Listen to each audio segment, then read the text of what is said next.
पाकिस्तान के बाद बांग्लादेश भी भारतीय मुदाखलत की लपेट में। बांग्लादेश में सियासी अदम इस्तेहकाम पैदा करने की भारतीय साजिश बेनकाब। साबिक वज़ीर आज़म शेख हसीना वाजिद को बांग्लादेश में मुदाखलत की खुली छूट मिल गई। शेख हसीना वाजिद आज नई दिल्ली में foreign correspondent club of south Asia की तकरीब से वर्चुअल खिताब कर रही हैं। रॉयटर्स के मुताबिक हसीना वाजिद के खिताब पर बांग्लादेश ने भारत से वजाहत मांग ली है। रॉयटर्स के मुताबिक बांग्लादेश के वज़ीर ममलिकत बराए खारजा उमूर शमा उबैदुल इस्लाम का कहना है कि भारत को इस मामले पर अपना मौक़िफ़ वाज़ेह करना होगा। इसी पर बात करने के लिए हमें ज्वाइन किया है ब्रिगेडियर मसूद अहमद खान रिटायर्ड ने। सर, बहुत शुक्रिया वक्त देने के लिए। पाकिस्तान के बाद बांग्लादेश में भी अब भारतीय मुदाखलत शुरू हो गई है, क्या कहेंगे आप इस पे? जी हाँ, देखेंगे काफ़ी अरसे से ये हमने देखा है। जब से 2024 में, अगर आपको याद हो, जनरेशन जी की वजह से वो शेख हसीना वहाँ से भागी थी और वहाँ जाके वहाँ पे वहाँ पे इंडिया में, दिल्ली में काफ़ी अरसे से वहाँ पे रेफ्यूज लिया हुआ है। और फिर आप देखें कि जिस तरीके से इसके बाद हमने ये भी देखा कि इंडिया ने वहाँ पे कोशिश की बांग्लादेश के अंदर हिंदू मुस्लिम को आपस में लड़ाया, और उसके बाद उन्होंने फेक नैरेटिव्स और झूठी कहानियाँ भी मशहूर की।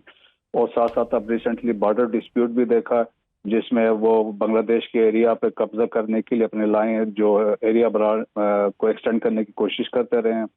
लेकिन जो शेख हसीना थी, जाके पिछले 2 साल से तो ये खामोश थी वहाँ पे। लेकिन अब जिस तरीके से दोबारा इसको राह वाले लॉन्च कर रहे हैं, और लॉन्च करा के बेसिक क्या मकसद है, देखिए ऑब्जेक्टिव क्या है इनका, कि एक तो वहाँ पे वो चाहते हैं कि लोगों के सेंटिमेंट्स को वहाँ पे दोबारा उबारें, एक सच पॉलिटिकल वहाँ पे राइवलरी दोबारा क्रिएट करें और इंस्टेबिलिटी बांग्लादेश में क्रिएट करें। और ख़ास तौर पर देखें, शेख हसीना जो है, she has been punish last year, उसको मौत की सज़ा सुनाई गई है। So she is punished, condemned है और वांटेड है अब बांग्लादेश के अंदर। तो उसको आपने फैसिलिटेट कर रहे हैं, और ताकि वहाँ पे बैठ के जिस तरीके से सिचुएशन है क्रिएट करे। और ख़ास तौर पर और बांग्लादेश में ऑलरेडी उनकी हुकूमत ने फैसला किया है, मकामी मीडिया को कहा इसको आप पब्लिसिटाइज नहीं करेंगे, कोई इसको फर्दर कोई ऑडियंस वगैरह या कोई फैसिलिटेट नहीं करेंगे।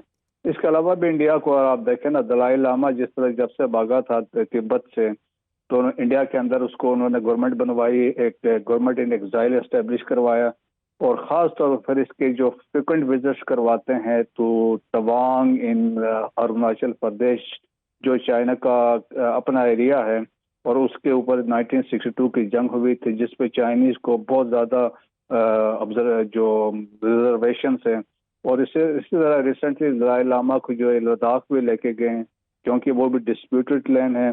और इसके अलावा देखें कि जो पाकिस्तान से रिलेटेड जितने दहशतगर्द हैं या पॉलिटिशियन जो थे, हरबियार मरी जो दहशतगर्द का लीडर है, या असलम अच्छू था, उनको भी इंडिया पास में ये इस तरह के अकोमोडेट करके पाकिस्तान के अंदर दहशतगर्दी में ये फैसिलिटेट करवाते रहे हैं।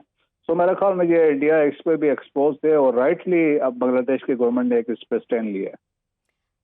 दिफाई तज्जिया कार ब्रिगेडियर मसूद अहमद रिटायर्ड हमारे साथ मौजूद थे। सर, बहुत शुक्रिया वक्त देने के लिए।